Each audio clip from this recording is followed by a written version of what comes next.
नया topic start करेंगे आज। आज करेंगे हम वेक्टर प्रोडक्ट। वेक्टर प्रोडक्ट, देखो मैंने आपको बताया था कि भी वेक्टर्स में आप चीजों को मल्टीप्लाई कर सकते हैं, ऐड कर सकते हैं, सबट्रैक्ट कर सकते हैं। वेक्टर में डिवीजन का ऑपरेशन एप्लीकेबल नहीं होता।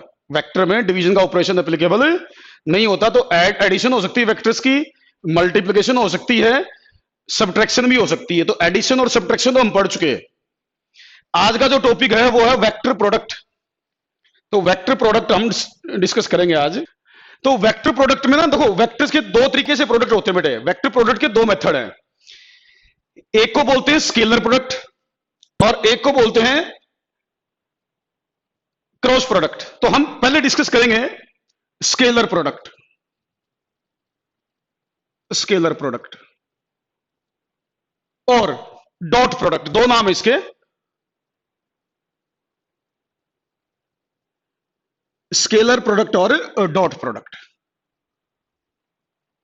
तो पहले तो आपको ये समझना पड़ेगा इसका नाम डॉट प्रोडक्ट क्यों है या स्केलर प्रोडक्ट क्यों है, स्केलर या डॉट प्रोडक्ट क्यों है। देखो जैसे मान लो मेरे पास दो वेक्टर हैं ए और बी, मान लो इनके बीच में थीटा एंगल है।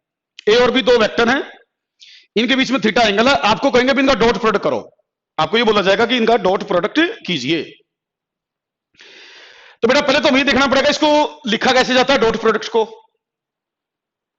फिर इसका फार्मूला क्या है।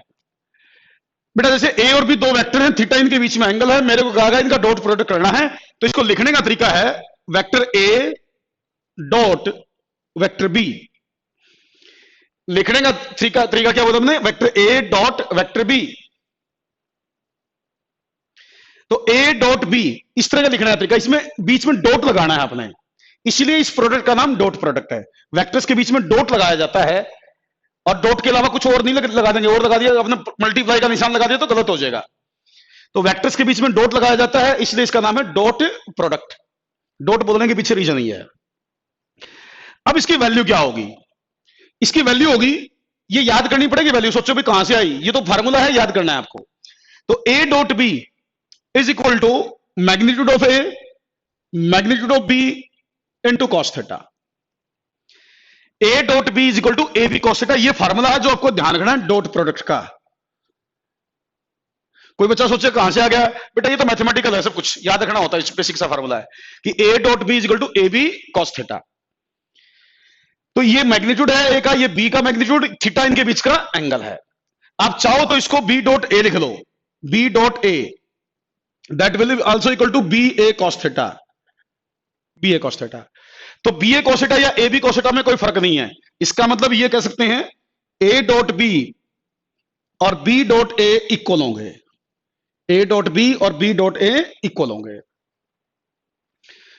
तो ये तो है इसका फार्मूला। तो ए डॉट बी जो है ए बी कॉस थीटा के बराबर है। मैंने कहा डॉट क्यों बोला, डॉट इसलिए बोला कि डॉट लगाना है आपको बीच में। अच्छा एक बात और ध्यान देनी है, थोड़े कुछ टेक्निकल वर्ड्स हैं जो ध्यान रखने हैं। मैंने कहा ए डॉट बी, यहां डॉट ही लगाना है और डॉट ही पढ़ना है। वेक्टर्स में आपने लैंग्वेज ध्यान से यूज करनी है। अगर आपने लिख दिया ए डॉट बी और आपने इसको ये पढ़ दिया ना ए इंटू बी, ए इंटू बी पढ़ना टेक्निकली गलत है। वैसे लोकल लैंग्वेज में तो बोलते कोई फर्क नहीं पड़ता, बट टेक्निकली आप उसको ए इंटू बी मत पढ़ें। वो फिजिक्स की लैंग्वेज में या मैथ की लैंग्वेज में बोलेंगे गलत है, इसको पढ़ना ही नहीं आता। तो आपको बोलना भी ए डॉट बी है, लिखना भी ए डॉट बी है।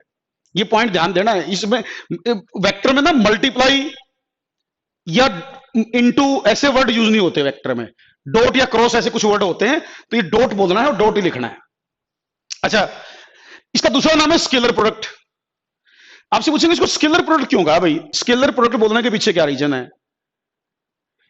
बेटा स्केलर प्रोडक्ट इसलिए बोला गया, स्केलर प्रोडक्ट इसलिए बोला गया क्योंकि दो वेक्टर्स के डॉट प्रोडक्ट करने से जो भी नई क्वांटिटी आएगी, दो वेक्टर्स के डॉट प्रोडक्ट करने से जो भी नई क्वांटिटी आएगी वो हमेशा स्केलर क्वांटिटी आएगी। ए डॉट बी करके कोई नई चीज बनेगी, नई क्वांटिटी आएगी, तो जो भी नई क्वांटिटी आती है that is always scalar quantity. जैसे मान लो मैं एग्जांपल के तौर पे यूज करता हूं force dot displacement. Force dot displacement ये होता work, force dot displacement example दे रहा हूं मैं, यो आगे फार्मूला भी आएगा चौथी यूनिट में।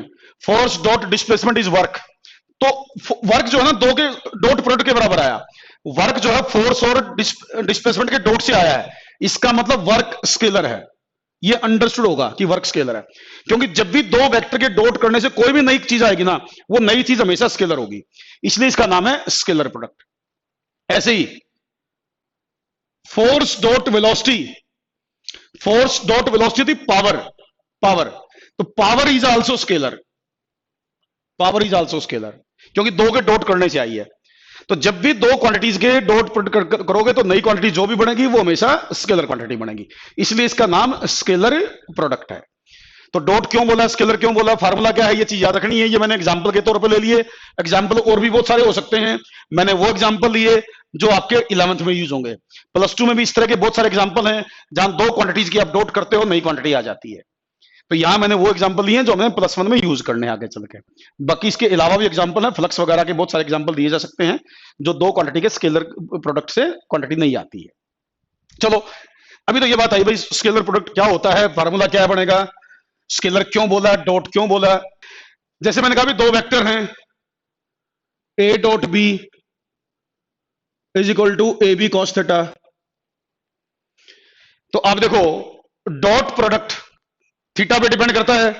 अब देखो मैं कुछ एग्जांपल लेता हूं डॉट प्रोडक्ट करने के लिए। जैसे मान लो दो वेक्टर्स के बीच में 0 डिग्री एंगल है, मान लो दो वेक्टर्स के बीच में 0 डिग्री एंगल है, तो ए डॉट बी क्या होगा, A dot B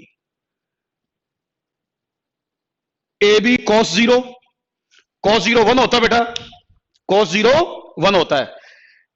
things are visible, बस विजिबल ही होनी चाहिए। तो A dot B A B के बराबर हो गया, A dot B A B के बराबर हो गया। तो इसका मतलब है कि दो वेक्टर्स के बीच में जब भी डॉट करोगे, अगर उनके बीच का एंगल 0 है तो A dot B A B के बराबर होगा। अब ये थोड़े एग्जांपल से सुनते जाओ। जैसे मान लो मैं कहता हूं ए डॉट ए डॉट ए। देखो किसी भी वेक्टर का खुद के साथ एंगल 0 होता है, किसी भी वेक्टर खुद के साथ एंगल 0 होता है। तो A dot A will be equal to A cos 0, और ए कॉस 0 का मतलब A dot A is equal to A square, A dot A is equal to A square. ऐसे ही बी डॉट बी, किसी भी वेक्टर का खुद के साथ एंगल 0 होता है, तो B square B dot B, B dot B B square, A dot A square, B dot B B square. किसी भी वेक्टर खुद के साथ डॉट करोगे तो यही आएगा। ऐसे ही देखो i cap dot i cap, ये मैं 3 फॉर्मूला लिखूंगा अभी, ये याद रखने। I cap dot i cap, i cap का मैग्नीट्यूड 1, दूसरे आई कैप का मैग्नीट्यूड भी 1, cos 0। I cap dot i cap, i cap का मैग्नीट्यूड 1, दूसरे आई कैप का मैग्नीट्यूड 1, थीटा 0। तो i cap dot i cap 1 का स्क्वायर 1, ये 1 इंटू 1 1 हो जाएगा, तो i cap dot i cap 1 हो गया। ऐसे ही जे कैप डॉट जे कैप ये 1 होगा, के कैप डॉट के कैप ये 1 होगा। ये तीनों आइडेंटिटी याद रखनी है, यूज होती हैं। ये तीनों आइडेंटिटी याद रखनी है, यूज होंगी। तो ए डॉट ए मैंने बोला A square, B dot B मैंने बोला B square, I dot I 1, J dot J 1, K dot के 1। ऐसे देखो अगर मैं लेता हूं एंगल दो वेक्टर्स के बीच का 90, मान लो दो वेक्टर्स के बीच में 90 डिग्री एंगल है, कोस 90 0 होता है, तो A dot B A B cos 90, तो कॉस 90 0, तो A dot B is 0, A dot B is 0।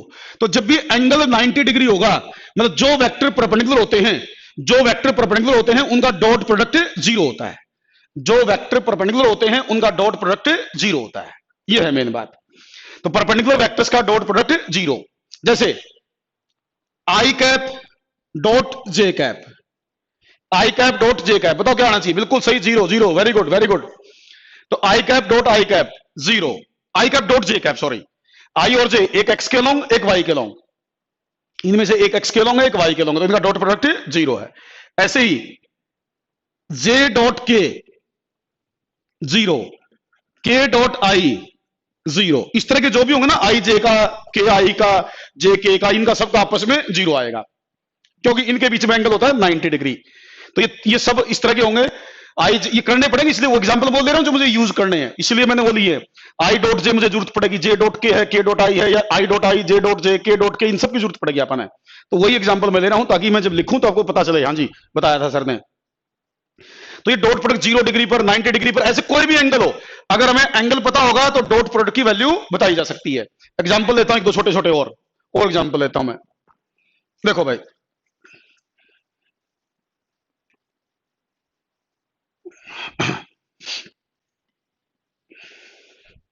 जैसे बेटा मैंने कहा था ना वर्क क्या है, मैंने एग्जांपल लिया था, work is equal to force dot displacement या F S cos theta. Work कई बच्चे ना 9th क्लास में पढ़ते हैं कि work is equal to force into displacement, वो सही नहीं है। एक्चुअल में वर्क होता है फोर्स डॉट डिस्प्लेसमेंट, इनटू सीधा इनटू बोलना अलग चीज है, डॉट बोलना अलग चीज है। तो जैसे यहां छोटे छोटे न्यूमेरिकल मिलेंगे आपको वेक्टर में, जिसमें फोर्स और डिस्प्लेसमेंट और थीटा वगैरह दिए होंगे, वर्क पूछेगा। जैसे मान लो कहता भी हमने एक बॉडी पर 100 न्यूटन का फोर्स लगाया, मान लो 100 न्यूटन का फोर्स लगाया, लेट बॉडी में 10 मीटर का डिस्प्लेसमेंट हो गया at theta is equal to 60 degree. ये पूछा है वर्क बताओ जी, वर्क बताओ। तो क्या वर्क आएगा, देखो भाई सीधा है, वैल्यू पुट करके देख लो, 100 इंटू 10 इंटू कॉस 60। कॉस 60 कितना होता है 1/2, तो मेरे ख्याल से तो 500 जूल आया, वर्क आया, वर्क आया 500 जूल। क्लियर चीज, अरे समझ में आया। इस तरीके से कुछ भी कोई चीजें दे देगा अपने को, वैल्यूज दी होंगी, एंगल वेंगल मेंशन करेगा, चीजें पूछ लेगा। तो एग्जांपल लेता हूं, पावर का ले लेता हूं, पावर का। मान लो एक बॉडी है, वो 20 मीटर पर सेकंड की कांस्टेंट स्पीड से चल रही है रफ सरफेस पर, उसमें फोर्स जो लगाया जा रहा है, मान लीजिए उस पर लगाया जा रहा है 200 न्यूटन का फोर्स, थीटा है जो वो 37 डिग्री है, थीटा 37 डिग्री है। पावर क्या होगी, फोर्स डॉट वेलोसिटी, मतलब एफ वी कॉस 37। कॉस 37 मैंने लिखवाया था बेटा, फार्मूला लिखवाया था। तो 200 इंटू 20, कॉस 37 कितना था भाई, कॉस 37 क्या लिखवाया था मैंने, 4/5, 4/5। तो कितना आया 32, हाँ जी वाट, ये बनेगा मेरे ख्याल से तो, हाँ 3200 वाट। सौम्या बेटा मैंने लिखवाया था ना, cos 37 sin 37 कैसे निकालते हैं, ट्रायंगल बताई थी मैंने, ट्रायंगल में 37 और 53 रखे, तो कैसे वैल्यूज निकालोगे। तो ये तो छोटे छोटे एग्जांपल लिए मैंने कि डॉट प्रोडक्ट क्या होता है, क्या है। इसी चीज पर एक और देखो, एक थोड़ा मैं छोटा पॉइंट एक्सप्लेन कर दूं आपको, छोटा पॉइंट एक्सप्लेन कर दूं। देखो एक चीज देखो बेटा, जैसे मान लो ये वेक्टर है ए, ये वेक्टर है बी, थीटा एंगल है। मैं एक छोटा पॉइंट बताना चाह रहा हूं, कई बार ना वो छोटी छोटी बातें हैं वो पूछ लेता है, पता है वैसे आप लोगों को, लेकिन फिर भी थोड़ा सा ना कोई चीज इस तरह की पूछ ले घुमा गए, तो उसके बारे में थोड़ा सा हिंट देना चाह रहा था मैं। जैसे ये ए वेक्टर था, ये बी वेक्टर था, थीटा इनके बीच का एंगल था। बेटा हमने अभी लिखा A dot B is equal to A B cos theta, A dot B is equal to A B cos theta. बेटा इधर देखो, अब बताओ बी का मैं यहां कंपोनेंट निकालना चाहता हूं, बी का यहां कंपोनेंट निकालना चाहता हूं। अगर मैं बी का यहां कंपोनेंट निकालूंगा तो यहां कंपोनेंट क्या आएगा, B cos theta. What is this, B cos theta, component of B in the direction of A. ये क्या है, component of B in the direction of A. मैं एक पॉइंट बताना चाह रहा हूं, थोड़ा ध्यान से सुनो, डॉट से रिलेटेड है, कोई बार ना इस तरह क्वेश्चन पूछेगा अपने पे। जैसे ये देखो A dot B is equal to A, ये क्या है, B cos theta, component of B in the direction of A. मैं इसको यूं मल्टीप्लाई करता हूं समझाने के लिए, component of B in the direction of A. कारण है ये बताने का मेरे पीछे कि इसके पीछे ये मैंने क्यों बताया इस तरीके से। अभी ना आजकल मैं कुछ क्वेश्चन करवाऊंगा आपको जिसमें एक वेक्टर का कंपोनेंट दूसरे वेक्टर की डायरेक्शन में पूछा जाता है, कंपोनेंट पूछे जाएंगे आपको। तो कंपोनेंट निकालना है तो यहां से देखो, component of B in the direction of A, क्या मैं ये लिख दूं equal to A dot B over A? अरे component of B in the direction of A dot B by A लिखा जा सकता है मेरे ख्याल से। मैं कह रहा हूं ये क्वेश्चन आएगा भी, कल मैं असाइनमेंट डालूंगा उसमें भी मिलेंगे आपको इस तरह क्वेश्चंस। एक वेक्टर का दूसरे वेक्टर की डायरेक्शन में कंपोनेंट निकालने के लिए बात आएगी। तो कंपोनेंट निकालने का तरीका बता रहा हूं आपको कि एक वेक्टर का दूसरे वेक्टर की डायरेक्शन में कंपोनेंट कैसे निकालते हैं। तो बी का कंपोनेंट जैसे ए की डायरेक्शन में निकालना है तो ए डॉट बी को ए से डिवाइड कर दो, ए डॉट बी को ए से डिवाइड कर दो, या यूं कर दो। क्या मैं इसको यूं भी कह सकता हूं? ये क्या होगा? ये क्या है? मेरे ख्याल से तो आपको पता है ये ए कैप होगा। ये क्या है? A cap. तो मैं इसको यूं भी कह सकता था A cap dot B, A cap dot B. मैं एक क्वेश्चन की टाइप आपको बता रहा हूं कि भाई आपको दो वेक्टर दिए जाएंगे और आपको यह कहेगा भी एक वेक्टर का कंपोनेंट दूसरे वेक्टर की डायरेक्शन में निकालना है। मैं क्वेश्चन करवाऊंगा आपको, उसके लिए मैं पहले फार्मूला बता रहा हूं, इस तरीके से निकाल लेंगे हम उसको फिर आगे चलकर। या तो मैं सीधा ए डॉट बी को ए से डिवाइड करूंगा, या तो मैंने क्या कहा ए डॉट बी को ए से डिवाइड करूंगा, या फिर मैं ए कैप निकाल लूंगा पहले, ए कैप का बी के साथ डॉट कर दूंगा, ए कैप का बी के साथ डॉट कर दूंगा मैं। तो यहां से मेरे पास बी का कंपोनेंट ए की डायरेक्शन में आ जाएगा। लेकिन ध्यान रखना ये बी के कंपोनेंट का मैग्नीट्यूड आएगा। ये क्या आएगा? बी के कंपोनेंट का मैग्नीट्यूड। ध्यान रखना, तो बी के कंपोनेंट का magnitude in the direction of A, इससे निकाला जा सकता है। क्लियर? हाँ बच्चे कह रहे हैं क्लियर। ओके, तो ये टाइप ऑफ क्वेश्चन है, उसके लिए बेस बना रहा हूं मैं ताकि जब मैं करवाऊं तो आपको समझ में आए। अच्छा, इसमें भी दो टाइप के क्वेश्चन आएंगे, सुनो सुनो सुनो सुनो ध्यान से। एक तो कई बार बोलेगा भी कंपोनेंट का मैग्नीट्यूड, जैसे मैंने ये बताया this is the magnitude of component. कई बार बोलेगा component of B, component of B in the direction of A in vector form, component of B in the direction of A in vector form. इसका मतलब क्या हुआ कि component का magnitude भी चाहिए और डायरेक्शन ए वाली चाहिए। डायरेक्शन क्या चाहिए? ए वाली। तो ये है मैग्नीट्यूड, ये तो क्या था? मैग्नीट्यूड। तो मैग्नीट्यूड निकालना कंपोनेंट का तो इसे आएगा। कई बार मैं कह रहा हूं एक क्वेश्चन दूसरा बनेगा जिसमें वेक्टर फॉर्म में आंसर होगा, वेक्टर फॉर्म में i cap j cap k cap की फॉर्म में। इसका मतलब वो होगा डायरेक्शन के साथ। तो कंपोनेंट ऑफ बी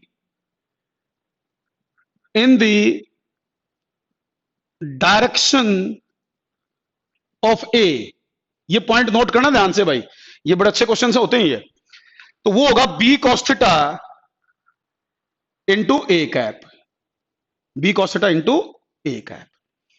देखो ये क्या है, ये जो चीज है ना मैग्नीट्यूड का मतलब क्या है, ये क्या चीज है, ये पूरी चीज क्या रिप्रेजेंट करती है? That represents B cos theta. ये बी कॉस थीटा को तो रिप्रेजेंट करती है। तो अगर बी कॉस थीटा पूछे मैग्नीट्यूड वाइज तो सीधा निकल गया, लेकिन कई बार वेक्टर फॉर्म में पूछेगा तो उस बी कॉस थीटा को ए कैप से मल्टीप्लाई करो। क्लियर है? ओके, हाँ यही बात करना चाह रहा हूं, समझो इसको, बात को फर्क समझना है। मैं वो पता क्या है, स्टेटमेंट में आपको कई बार कंपोनेंट की वैल्यू वैल्यू चाहिए, कई बार कंपोनेंट वेक्टर फॉर्म में चाहिए। तो भाई कंपोनेंट की वैल्यू वैल्यू चाहिए तो यहां से निकाल लो, अगर कंपोनेंट वेक्टर फॉर्म में चाहिए तो ए कैप एक्स्ट्रा फिर मल्टीप्लाई करना पड़ेगा। इससे ये क्या आया, ये तो कंपोनेंट का मैग्नीट्यूड, ये होगी ए वाली डायरेक्शन, ए कैप हमें ए वाली डायरेक्शन बताएगा। चलो ठीक है, बच्चे कह रहे हैं क्लियर होगा जी, बिल्कुल आगे मैं क्वेश्चन करवाऊंगा इसके, तो उस टाइम मैं यूज करूंगा इसको। अच्छा, जरूरी नहीं ए के पूछे भाई, ऐसा भी नहीं है कि केवल बी का कंपोनेंट पूछे, ए का भी पूछ के। देखो ये तो मैंने बी का ए की डायरेक्शन में निकाला, ये क्या निकाला मैंने? बी का कंपोनेंट ए की डायरेक्शन में। पूछ तो ये भी इसका है ना कि ए का बी की डायरेक्शन में निकालो, वो भी बता देता हूं मैं। हो सकता है ये पूछ ले भी what is the component of A in the direction of B, उसी तरीके से वो निकल जाएगा। देखो जैसे ये ए वेक्टर, ये बी वेक्टर, थीटा एंगल। अब मैं निकालूंगा ए का कंपोनेंट बी की डायरेक्शन में, तो ए को रिजोल्व करूं तो ए कॉस थीटा, ए को रिजोल्व करूं तो ए कॉस थीटा। अब देखो हमारे पास क्या आया था भाई, A dot B, A B cos theta, A dot B A B cos theta. ये बताओ ये क्या है? ये क्या है? मेरे ख्याल से ये होगा component of A in the direction of B, component of A in the direction of B. तो मैं इसको यूं निकाल लूं, लिख लूं भाई A cos theta is equal to A dot B over B. उसमें नीचे ए आ गया, इसमें बी आ गया, तो ये होगा ए कंपोनेंट, मतलब कंपोनेंट का मैग्नीट्यूड, जिसको आप लिख सकते थे vector A dot B cap, A dot B cap. हाँ बिल्कुल सही, बिल्कुल सही। कंपोनेंट ऑफ ए आएगा in the direction of B, उसका मैग्नीट्यूड है ये कंपोनेंट का। अगर इसी को वेक्टर फॉर्म में चाहिए आपको, ये कंपोनेंट वेक्टर फॉर्म में चाहिए, तो बाद में क्या करोगे, जो ए cos थीटा की वैल्यू आएगी उसी कैप से मल्टीप्लाई कर देना भाई, इसको बी कैप से मल्टीप्लाई कर देना, ये वेक्टर फॉर्म बन जाएगी। बस जैसे A cap dot B cap किया मैंने, इसको यूं भी तो लिख सकता ना, कम्यूटेटिव होता ना यो, बी कैप डॉट ए, एक ही बात हो, तो वो तो एक ही बात है, उससे कोई फर्क नहीं पड़ेगा, क्योंकि ए डॉट बी और बी डॉट ए मतलब कम्यूटेटिव लॉ को फॉलो करता है ना वेक्टर डॉट प्रोडक्ट। तो इस तरह की चीजें पूछेंगे, एक वेक्टर का दूसरे कंपोनेंट की डायरेक्शन में कंपोनेंट निकालना। पहले पहले तो बेटा ये समझो कि क्वेश्चन क्या है। नहीं नहीं, एक बच्चा पूछ रहा है, क्वेश्चन ये है कि component of A in the direction of B निकालना है, component of A in the direction of B, तो वो होता है ए cos थीटा। वो क्या होगा, ए cos थीटा। 2 मिनट लगेंगे भाई, बच्चे ने पूछा तो मेरा काम है बताना, बता देता हूं दोबारा। तो बेटा मैंने कहा भी A B cos theta A dot B के बराबर होता है, मुझे ए cos थीटा की वैल्यू चाहिए, तो मैं बी को उधर ले जाऊंगा, तो ए cos थीटा की वैल्यू मेरी होगी A dot B over B. अब ये B vector by B cap हो गया, तो A vector dot B cap, ये बताया मैंने। तो ए वेक्टर के साथ बी कैप का डॉट कर दूंगा तो कंपोनेंट की वैल्यू आ जाएगी। अगर मुझे कंपोनेंट वेक्टर फॉर्म में चाहिए, तो मैंने कहा था ए cos थीटा के साथ मैं बी कैप को मल्टीप्लाई कर दूंगा तो वेक्टर फॉर्म आ जाएगी। अब डॉट प्रोडक्ट जो होता है ना, एक चीज और देख लो, सुन लो डॉट प्रोडक्ट के बारे में। जैसे मान लो लिखा मैंने A vector dot B plus C, A vector dot B plus C लिखा मान लीजिए मैंने, तो बेटा A vector dot B plus C, तो इसको आप लिख सकते हैं vector A dot B plus vector A dot C. मतलब इस ब्रैकेट को आप खोल सकते हैं इस तरीके से। इसको हम ये कहते हैं कि डॉट प्रोडक्ट जो है डिस्ट्रीब्यूटिव लॉ को फॉलो करता है। तो ए डॉट बी और ए डॉट सी इस तरीके से ब्रैकेट खोल के लिखी जा सकती है, तो इसको बोलते हैं डिस्ट्रीब्यूटिव लॉ, कि dot product follows distributive law. ठीक, तो इस पॉइंट को मैंने पॉइंट क्यों बताया, क्योंकि अगला काम मेरा इससे रिलेटेड है। चलो अब एक छोटा सा हेडिंग डालो, dot product in Cartesian coordinates, dot product in Cartesian coordinates, dot product in Cartesian coordinates. आपको 2 वेक्टर दे दिए इसने, वेक्टर ए, मतलब आपको आई जे के कैप की फॉर्म में वेक्टर दिए मिलते हैं, आई जे के कैप की फॉर्म में। तो वेक्टर ए दे दिया ए X I cap plus A Y J cap plus A Z K cap, ये दे दिया ए वेक्टर। ऐसे ही आपको दे दिया B vector, B X I cap plus B Y J cap plus B Z K cap. तो A vector दे दिया, B vector दे दिया, और ये कंपोनेंट्स की फॉर्म में दे दिया आई जे के कैप की फॉर्म में। आपको ये कहेगा भाई इनका डॉट प्रोडक्ट कार्टेशियन कोऑर्डिनेट्स में करना है। कार्टेशियन कोऑर्डिनेट का मतलब होता है एक्स वाई जेड कंपोनेंट की फॉर्म में ही वही होता है। अब मैं इसको सोल्व करूंगा, थोड़ा ध्यान से सुनना चीजें। ये डेरिवेशन क्लास के पेपर के लिए भी है, डेरिवेशन क्लास के पेपर के लिए तो है ही इंपॉर्टेंट, साथ में इसको डायरेक्ट याद कर लो, क्वेश्चन समझ में भी आएंगे।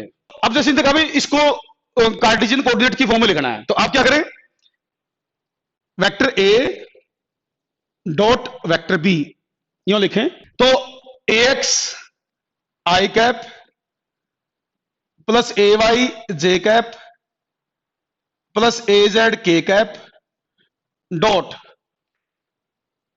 B X I cap B Y J cap B Z K cap, यूं लिखेंगे इसको पहले। अब ये ए डॉट बी, अब मुझे इसको आगे अभी आगे सुनते हैं ध्यान से, देखो अब बात से हम पलट जाएंगे फिर तो आगे बढ़ जाएंगे। अब मुझे इसको ब्रैकेट को खोलना है, ब्रैकेट को खोलना है तो कैसे खोलेंगे, मैंने अभी डिस्ट्रीब्यूटिव लॉ बताया था आप लोगों को, डिस्ट्रीब्यूटिव लॉ। तो ब्रैकेट को खोलेंगे ना, तो A X I cap, A X I cap का इन तीनों के साथ डॉट करना है अपने, ए एक्स आई कैप का इन तीनों के साथ, ए वाई जे कैप का तीनों के साथ, ए जेड के कैप का भी तीनों के साथ। तो भाई A dot B, A dot B, तो ए एक्स आई कैप का तीनों के साथ, तो मैं क्या करूंगा, A X B X i dot i, इनको अलग लिख दूंगा। ये ऐसे लिखने का तरीका है, ध्यान रखना। तो ax bx अलग कर लिए, i डॉट आई इकट्ठा लिख लिया, क्योंकि डॉट तो इनको वेक्टर्स का होना है, डॉट वेक्टर्स का होना, तो इनको इकट्ठा लिखूंगा मैं ब्रैकेट लगा के। ऐसे ax i का फिर by के साथ, तो ax by i dot j, इसके साथ i है, इसके साथ j है, फिर ax का bz के साथ, तो plus ax bz i dot k, ये तीन, इसका ax i का इन तीनों के साथ हो गया, टोटल 9 टर्म आएंगी। फिर ay का, फिर ay का तीनों के साथ, तो ay bx j dot I plus ay by j dot j plus ay bz j dot के। आप साथ साथ लिख दो, मेरे से पहले लिख दोगे आप। अब देखो az के का, तो प्लस az का इस तीनों के साथ, az bx k dot I plus az by k dot j plus az bz k dot के, ये होगी टोटल 9 टर्म। अब इसका आंसर देखो, ये 9 टर्म है, इसमें ध्यान से सुनना मेरी बात को। इसमें देखो i डॉट आई 1, इधर देखो j डॉट j 1, इधर देखो k dot k 1, i dot I 1, j dot j 1, k dot k 1। इसके अलावा सारी टर्म जीरो, इन तीन के अलावा सारी टर्म जीरो, इन तीन के अलावा सारी टर्म जीरो। देखो i डॉट j 90 डिग्री है, i dot k, j dot I, k dot k j, k dot I, k dot j, देखो आप सारी टर्म, इन तीन के अलावा बाकी सारी टर्म जीरो हैं।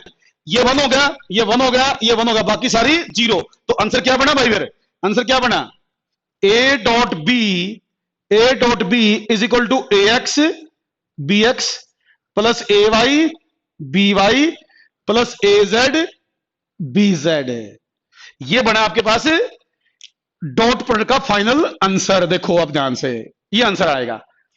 तो अब आप देखो अपने काम की बात क्या बेटे, देखो डेरिवेशन तो क्लास में करनी पड़ेगी, क्लास के पेपर के लिए। एक चीज और कर सकते हो आप, इसको पता क्या, आपको फार्मूला ध्यान रखना लेना चाहिए। फार्मूला क्या, कई जगह में अक्सर ना क्वेश्चन कई जगह गया, ज्यादातर जो डॉट के न्यूमेरिकल होते हैं ना, ज्यादातर डॉट के न्यूमेरिकल इसी फॉर्म में दिए जाते हैं आपको।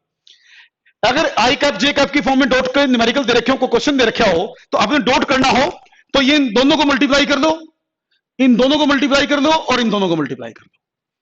आई वाला के साथ, जे वाला के साथ, जे के वाला के साथ, बट विद साइन। देखो यहां तो मैंने सब पॉजिटिव दे रखे हैं, लेकिन अगर कोई पॉजिटिव तो पॉजिटिव लेना, नेगेटिव तो नेगेटिव। ये दोनों आपस में मल्टीप्लाई होंगे, ये दोनों आपस में मल्टीप्लाई होंगे, ये दोनों आपस में मल्टीप्लाई होंगे और विद साइन मल्टीप्लाई होंगे, साइन के साथ। जो पॉजिटिव है वो पॉजिटिव लेना है, जो नेगेटिव है वो नेगेटिव लेना है। ठीक, तो ये याद कर सकते हो आप कैसे डॉट करना है, डेरिवेशन भी ध्यान रखनी है और फाइनल आंसर तो याद रखना है। मैं एक एग्जांपल ले लेता हूं इसका, डस्टर कहां है भाई, एग्जांपल ले लेता हूं। देखो भाई कार्टेशियन, इसी को कहते हैं, ये जो रिजल्ट आया ना, इसी को कहते हैं dot product in Cartesian coordinates. जैसे मैंने अभी एक एग्जांपल दिया था कि फोर्स डॉट डिस्प्लेसमेंट वर्क होता है। मान लो आपको फोर्स इस फॉर्म में दे दिया जाए, F is equal to 3i cap minus 2j cap plus 7k cap, ये फोर्स दे दे।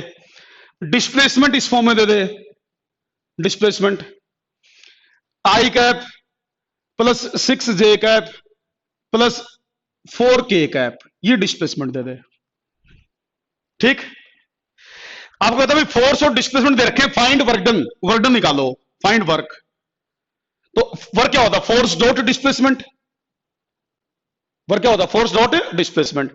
तो वर्क क्या आना चाहिए, आई वाला के साथ, तो 3 इंटू 1, यहां आई के साथ 3 है, यहां आई के साथ 1 है, 3 इंटू 1। अगला माइनस 2 इंटू 6, यहां माइनस 2 है, यहां 6 है। नेक्स्ट 7 इंटू 4, तो यहां से आंसर क्या है वर्क का, 3 माइनस 12 प्लस 28। तो बेटा वर्क का आंसर क्या आया था, 19 आया भाई, ये आंसर आया। तो 19 जूल आंसर आ गया। एक पॉइंट और नोट कर लो, देखो थोड़ी देर पहले आपको ध्यान हो ना, थोड़ी देर पहले मैंने कहा था कि अगर थीटा 90 हो ना, 90 डिग्री पर, एक क्वेश्चन ले रहा हूं मैं, टाइप है ये, बहुत अच्छी टाइप है क्वेश्चन की, डॉट से रिलेटेड क्वेश्चन। यूं आता कई बार ना, आपको वेक्टर दिएगा, ये आपको वेक्टर दे देगा, आपको 2 वेक्टर दे देगा और ये बोलेगा चेक करके बताओ ये परपेंडिकुलर है या नहीं है। मैं वो एग्जांपल लेता हूं, ये आपको दो वेक्टर दे देगा और ये बोलेगा चेक करो कि ये परपेंडिकुलर है या नहीं है। तो बेटा अगर दो वेक्टर चेक करने हो परपेंडिकुलर है या नहीं है, तो आप उनका डॉट निकाल के देख लो। अगर डॉट जीरो आ जाए तो बोल देना परपेंडिकुलर है, अगर दो वेक्टर का डॉट जीरो आ जाए तो बोल देना परपेंडिकुलर है। जैसे देखो, मान लो एक वेक्टर है ए, 6i माइनस 3j प्लस के। वेक्टर बी मान लो 2i प्लस कितना लू 8j प्लस 12 के 12 के। तो बेटा ये पूछेगा आपसे कि बताओ ये दो वेक्टर चेक करो ये वेक्टर परपेंडिकुलर है या नहीं। हो सकते परपेंडिकुलर हो सकता नहीं, आपने चेक करने हैं। तो आप इनका डॉट निकाल के देखो, ए डॉट बी करके देखो। 6 इंटू 2 आई वाला के साथ, बड़ा आसान सा है, माइनस 3 इंटू 8 ये दोनों, प्लस 1 इंटू 12 तो ये देखो 12 माइनस 24 प्लस 24, तो ए डॉट बी जीरो आया। अगर ए डॉट बी जीरो आया इसका मतलब क्या हुआ, इसका मतलब A perpendicular to B, it means A perpendicular to B. Zero आएगा तो इसका मतलब परपेंडिकुलर है, जीरो नहीं आएगा तो परपेंडिकुलर नहीं है। जरूरी नहीं जीरो आए, मैंने एग्जांपल ऐसा लिया था जिसमें जीरो आएगा। मैं कह रहा हूं चेक करना होता है आपको, तो जीरो आ जाए तो परपेंडिकुलर बोल देना, जीरो ना आए तो बोल देना परपेंडिकुलर नहीं है। तो एक टाइप ऑफ क्वेश्चन है ये। एक और एग्जांपल लेता हूं इसका, मैं एक छोटा सा एग्जांपल और देता हूं। हाँ हर्षित बिल्कुल सही, एक एग्जांपल और देता हूं मैं। देखो मान लो एक वेक्टर है ए है 8i कैप प्लस वाई जे कैप प्लस 3k कैप। अगला क्वेश्चन ले रहा हूं मैं, 8i कैप प्लस वाई जे cap plus 3k cap. B vector है minus 2i cap plus 7j cap plus 4k cap. ये बी वेक्टर है। ध्यान से सुनना, क्वेश्चन क्या है, मैं थोड़ा तरीका बदल रहा हूं, बस कंसेप्ट वही, कंसेप्ट में फर्क नहीं है।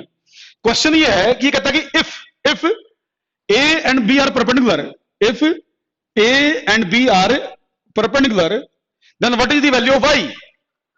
If A and B are perpendicular then what is the value of y। अगर ए और बी परपेंडिकुलर हो तो y की वैल्यू बताएं। If A and B are perpendicular then what is the value of y। तो सिंपल है, तो A dot B को जीरो भर दो। ए डॉट बी क्या आया, minus 16 plus 7y plus 7 equal to 0। ये माइनस 16, ये 7y, ये प्लस 12, सॉरी 12। तो minus 16 7y plus 12 is equal to 0। इसको 0 के साथ भर दो, तो यहां से क्या आया 7y इज इक्वल टू 4 और y is equal to 4/7 plus का। हाँ तो इसमें क्या था कि दो वेक्टर इसने बोला परपेंडिकुलर हैं, परपेंडिकुलर दे रखे थे, फिर y पूछा था। ठीक, तो इस तरह के कुछ क्वेश्चन मिलेंगे आपको जिसमें परपेंडिकुलर से रिलेटेड चेक करना हो, तो ये डॉट प्रोडक्ट जो कार्टेशियन कोऑर्डिनेट वाला मेथड है, ये हमें ध्यान रखना होता है। चलो आज मैं क्लास यहीं रोक रहा हूं, बाकी चीजें कल डिस्कस करेंगे। डॉट प्रोडक्ट में भी कुछ चीजें करवाऊंगा मैं आपको, कुछ एग्जांपल और दूंगा मैं।